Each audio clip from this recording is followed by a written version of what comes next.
Bonjour et bienvenue à notre preview MotoAxe pour le deuxième Grand Prix de la saison, Mandalika, l'Indonésie, un nouveau circuit. Alors c'est un nouveau circuit calendrier, par contre il n'est pas complètement nouveau le circuit pour les pilotes puisqu'on a fait un test hivernal de 3 jours juste après le test de Sepang. Donc on a déjà une idée des forces en présence et donc je vais vous expliquer ça dans cette vidéo. Alors les favoris pour la course, pour moi, ce sont les Honda de Pol Espargaro et de Marc Marquez, surtout Pol Espargaro d'ailleurs, qui avait fait un très bon test. Il avait fait le meilleur chrono durant le test hivernal sur ce circuit. Le circuit lui plaît, cette nouvelle Honda, le nouveau concept de la Honda lui plaît aussi beaucoup. Il a fait un super week-end au Qatar, il était en tête de la course pendant 17 tours, je crois pratiquement toute la course, et il a fini sur le podium. Donc voilà, Espargaro qui est en forme et qui pourrait concrétiser et aller chercher une victoire donc, à Mandalika. À en surveiller aussi Marc Marquez qui bien sûr était dans le coup au Qatar et qui apprend cette Honda. Elle lui plaît pas complètement encore cette Honda, il a encore des réserves voilà, sur ce nouveau concept, mais il est là, il était là au Qatar et il sera sûrement là à Mandalika aussi. Du côté des Ducati, on a bien sûr Bastianini, l'homme en forme, le pilote qui a gagné le Grand Prix du Qatar. Alors Bastianini, il est sur la Ducati 2021, bien sûr, c'est une moto qui est très aboutie, c'est une moto qui a gagné, qui dominait à la fin de la saison dernière dans les mains de Pecco Bagnaia. Donc Bastianini, il va falloir compter sur lui, il était 13e au test hivernal, mais alors enfin on avait énormément de pilotes très serrés, on avait 21 pilotes je crois en moins d'une seconde, donc Bastianini bien sûr, il va être là, on sait maintenant qu'il a aussi une équipe et une moto pour jouer la gagne, donc voilà, pourquoi pas un doublé de Bastianini donc après sa victoire au Qatar.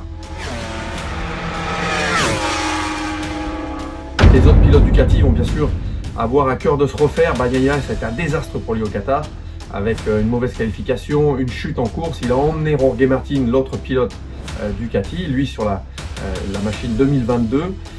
Donc voilà, les pilotes Ducati vont avoir une grosse volonté de se refaire. Et on a bien sûr notre Johann Zarco qui lui a fait un top 10 au Qatar. C'était pas un résultat phénoménal, mais il a fait un très bon week-end en fait. C'est dommage parce que Johann il s'est pas très bien qualifié, il a un peu galéré sur les premiers tours et ensuite son rythme de course encore par contre était très bon. Donc voilà, Johann Zarco pour moi il peut revenir aussi sur le devant de la scène. En tout cas il a montré un très bon potentiel au Qatar, donc je pense qu'il va sur ce début de saison il va revenir aux avant-postes. Les autres pilotes Ducati vont bien sûr avoir à cœur de se refaire. Bagnaia, ça a été un désastre pour lui au Qatar, avec une mauvaise qualification, une chute en course. Il a emmené Jorge Martin, l'autre pilote Ducati, lui sur la machine 2022.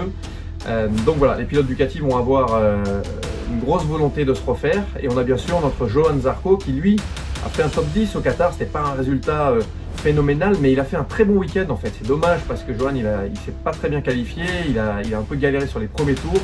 Et ensuite son rythme de course encore par contre était très bon. Donc voilà, Johann Zarco pour moi il peut revenir aussi sur le devant de la scène. En tout cas il a montré un très bon potentiel au Qatar, donc je pense qu'il va sur ce début de saison il va revenir aux avant-postes.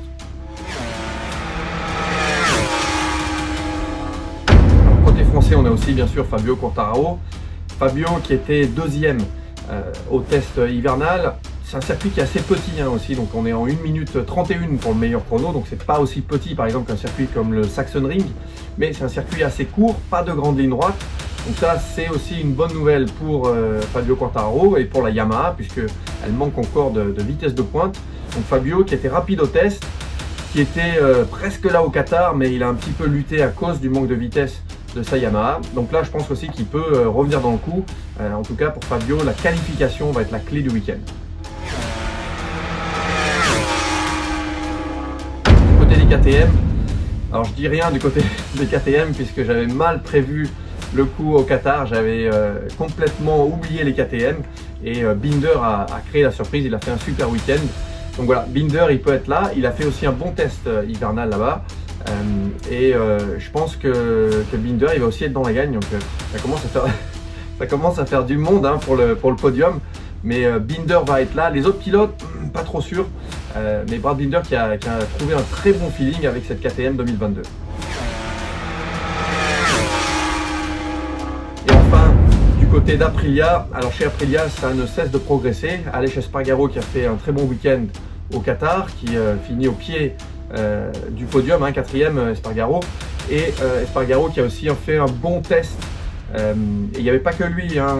Maverick Viñales, il était aussi dans le top 10, donc Espargaro 4e du test hivernal à Mandalika, donc il aime bien le circuit, un bon feeling pour Espargaro, donc pourquoi pas un autre podium aussi pour Aprilia, et en tout cas je pense qu'ils vont continuer à progresser. Aprilia qui est vraiment qui a envie de perdre les concessions.